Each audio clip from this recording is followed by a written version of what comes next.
रात का सन्नाटा चारों ओर फैला हुआ था। ट्रक हाईवे पूरा सुनसान था। चारों ओर ठंड से हाड़ कपा देने वाली ठंड चल रही थी। हाईवे के चारों ओर घना जंगल था। उसी हाईवे पर एक मर्सिडीज दौड़ रही थी। उसमें 3 लोग सवार थे, राहुल, निधि और उनकी 10 साल की बेटी तानिया। राहुल अपने दोस्त सैफ के घर ईद की पार्टी में शामिल होने के लिए गया था और पार्टी करके घर लौट रहा था। निधि ने मुस्कुराकर ड्राइव करते हुए राहुल से कहा, कुछ भी कहो राहुल, आज तो ईद की पार्टी में मजा आ गया। हाँ, मेरा दोस्त बहुत ही बिंदास और हंसी मजाक करने वाला व्यक्ति है। मैंने देखा उसके घर पर शहर की एक से एक बड़ी हस्ती थी, मगर फिर भी वो उन सबको इग्नोर करके हमें इम्पोर्टेंस दे रहा था। हाँ, देगा क्यों नहीं, आखिर मेरा दोस्त जो है। सच में राहुल, अमेरिका से इंडिया लौटकर बहुत अच्छा फील हो रहा है। वैसे तुम्हारा दोस्त सचिन अभी तक नहीं आया अमेरिका से?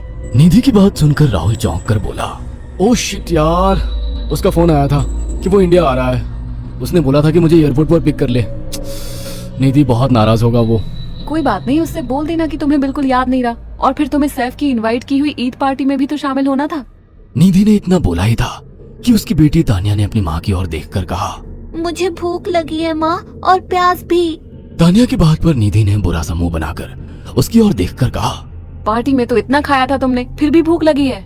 निधि की बात पर तानिया ने मासूम सा चेहरा बनाकर कहा, कोई बात नहीं मम्मी, मुझे पानी ही पिला दीजिए। कितनी बार बोला है मुझे मम्मी मत बोला करो। पानी अभी नहीं है, आगे जाकर कोई शॉप पड़ेगी तो बोतल खरीद के दे दूंगी।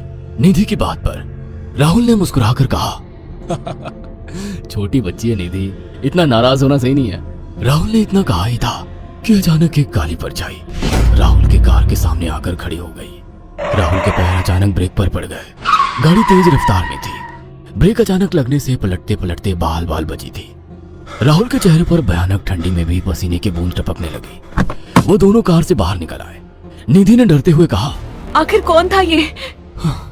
ऐसा लगा जैसे कि कोई भयानक काली परछाई मेरे कार के सामने आकर खड़ी हो गई हो। वो दोनों काली रात के सन्नाटे में इधर उधर देखने लगे। तभी निधि को एक घने पेड़ के पास तो चमकीली हुई आंखें दिखाई दी। उसकी आंखें बिल्कुल भेड़ियों की तरह लग रही थी। निधि ने चीखते हुए राहुल से कहा, राहुल देखो कौन है वो, जल्दी से गाड़ी में बैठो, मुझे बहुत डर लग रहा है। राहुल ने उस तरफ देखा तो उसके रोंगटे खड़े हो गए।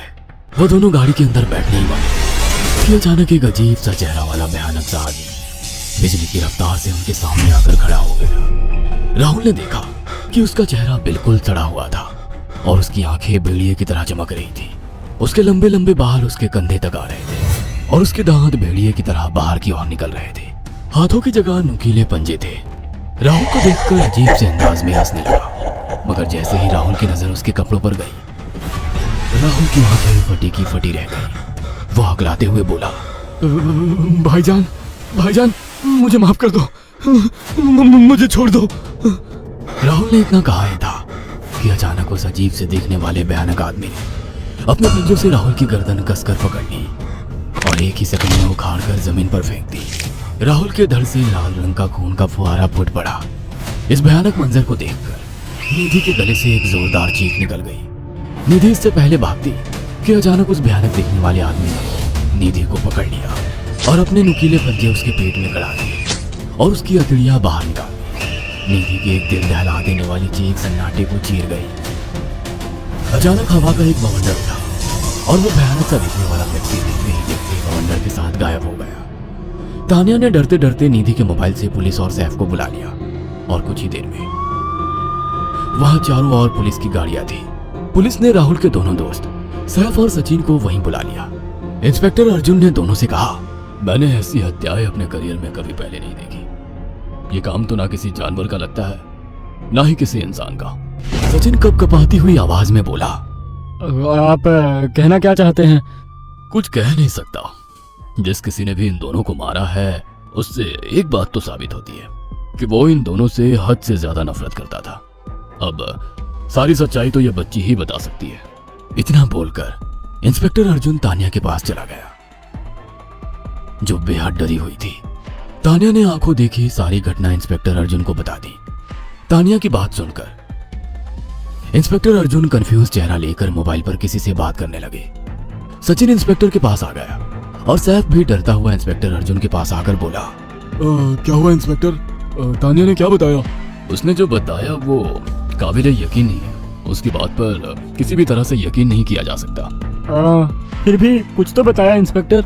हाँ, उस बच्चे के मुताबिक एक भूत ने निधि और राहुल को बड़ी बेदर्दी से मारा है। इंस्पेक्टर की बात सुनकर दोनों पूरी तरह से चौंक गए। क्या मतलब है इस बात का? बच्ची बेहद डरी हुई है। हम आगे की तफ्तीश जारी रखेंगे। निधि और राहुल तो चले गए, अब तानिया को मैं रख लूंगा। नहीं, राहुल मेरा अच्छा दोस्त था। तानिया अब मेरे साथ रहेगी। देखिए, बच्ची के माँ बाप अब इस दुनिया में नहीं है और आप दोनों भी शादीशुदा है। मुझे नहीं लगता कि आप दोनों बच्चे की सही से देखभाल कर सकते हैं। मेरी कोई औलाद नहीं है। मैंने अपनी पत्नी को फोन कर दिया है, वो भी IPS ऑफिसर है। ये बच्ची आज से मेरे साथ रहेगी। उसका मासूम चेहरा मेरे दिल में उतर गया है। अब तुम दोनों जा सकते हो। पूछताछ के लिए मैं जब भी तुम्हें बुलाऊं तुम दोनों आ जाना। इंस्पेक्टर ने ये बात बोली ही थी कि अचानक वहां पर मौसम बदल गया।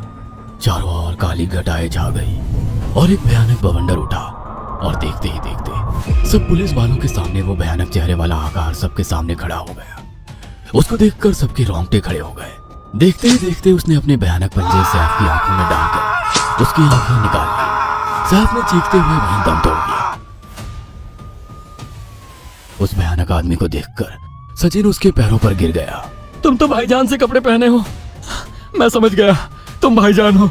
मुझे माफ कर दो भाईजान, मुझे यहाँ से जाने दो। मैंने कुछ नहीं किया था। वो भयानक चेहरे वाला गुर्राते हुए बोला, बता इन सबको कि ये सब इतनी भयानक मौत क्यों मरे। सचिन दौड़ता हुआ इंस्पेक्टर अर्जुन के पास गया और बोला, मैं जानता हूँ इसने इन तीनों को क्यों मारा। इसका नाम भाईजान था। जब ये जिंदा था ये किसी का भाई किसी की जान था। बहुत साल पहले ये हम सबका बहुत अच्छा गहरा दोस्त और बिजनेस पार्टनर था। ये सबकी बहुत मदद किया करता था। इसकी प्यारी सी बेटी थी तानिया, जो इस वक्त कार के अंदर बैठी हुई है। ये इसी की बेटी है। भाईजान अपने सारे पैसों से एक बहुत बड़ा हॉस्पिटल खोलना चाहता था जिससे गरीबों का मुफ्त इलाज किया जा सके, मगर हम तीनों इसके लिए तैयार नहीं थे। हमारी नीयत उसकी दौलत पर खराब थी और एक दिन हम सब धोखे से ईद के दिन भाईजान को यहाँ ले आए और इसे मारकर फेंक दिया। तो फिर तुम सबने इसकी बेटी को क्यों जिंदा छोड़ दिया? हमें बाद में पता लगा कि भाईजान ने सारी जायदाद अपनी बेटी के नाम कर दी है, इसीलिए हमने भाईजान की पत्नी को भी मार दिया। और तानिया का तुम 18 साल की उम्र पूरी करने का इंतजार कर रहे थे ताकि सारी जायदाद अपने नाम करा सको और बाद में उसे भी ठिकाने लगा सको। इसी के लिए तुम दोनों इस मासूम बच्ची को अपने साथ रखने की जिद कर रहे थे। जी, आपने बिल्कुल सही कहा। हम तानिया को भी इसी जगह लाकर मार देते। सचिन की बात सुनकर इंस्पेक्टर अर्जुन की आंखों में खून उतर आया। इंस्पेक्टर अर्जुन के कुछ कहने से पहले ही भाईजान बिजली की रफ्तार से इंस्पेक्टर अर्जुन की आंखों के सामने से सचिन को पकड़ कर लिया और उसके शरीर के टुकड़े टुकड़े कर दिए और हवा में उठे एक तेज बवंडर के साथ गायब हो गया। सारी घटना इंस्पेक्टर अर्जुन की आंखों के सामने हुई थी। तानिया को इंस्पेक्टर अर्जुन और उसकी पत्नी ने अपनी बेटी की तरह पाला। अगर आपको हमारी ये कहानी पसंद आई हो तो इसे लाइक और शेयर करना ना भूलें। साथ ही ऐसी और नई कहानियों के अपडेट्स पाने के लिए हमारे चैनल अक्षु टीवी को जरूर सब्सक्राइब करें।